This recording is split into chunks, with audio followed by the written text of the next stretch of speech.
Hello friend, তো আজকে আমার ছেলের বার্থডে, তো সেই জন্য আমি একটা ছোটো করে ঘরে রান্নাবান্না করছি। এমনি অনুষ্ঠান হচ্ছে 5 বছরে, তো সেই জন্য এখন আমি দেখো সকালে উঠে তো এখানে আমি এখন চাটনি বসিয়ে দিয়েছি। আমার ভাজা হয়ে গেছে, 5 রকমের ভাজা কমপ্লিট হয়ে গেছে।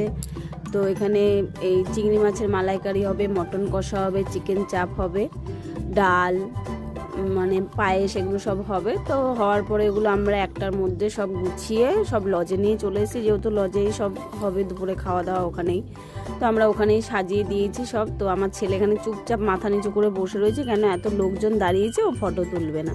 তো সেই জন্য আমাদেরকে বাধ্য হয়ে সব রুমে চলে গেছি। আমরা রুমে গিয়েই বসেছিলাম, আমার ছেলে একা একা ফটো তুলছিল, আমরা সবাই থাকছি, তুলবে না। তো সেই জন্য আমরা রুমে এসে বসে পড়েছি। এখানে দেখো আমরা ঘোরাফেরা করছি। তো করার পরে আমরা আবার সাইড দিয়ে লুকিয়ে লুকিয়ে একটুখানি ভিডিও করলাম। আমার শাশুড়ি আশীর্বাদ করছিল, তো আমার বাবা আশীর্বাদ করেছে, আরও সবাই ওর জেম্মা মামিরা সবাই আশীর্বাদ করেছে, সেই ভিডিওগুলো নেওয়া হয়নি।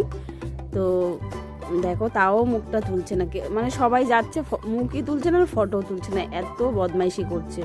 তো যাই হোক, ওর 5 বছরের জন্মদিন, ও যা করেছে সবাই মেনে নিয়েছে সেটা। তো এখানে আমিও আশীর্বাদ করে নিয়েছি। করার পরে খেলো, ওর দিদি বসে খাইয়ে দিল। খাওয়ানোর পরে দেখো, তো এখানে ওর জেম্মা ওকে গিফট দিয়েছে ওর।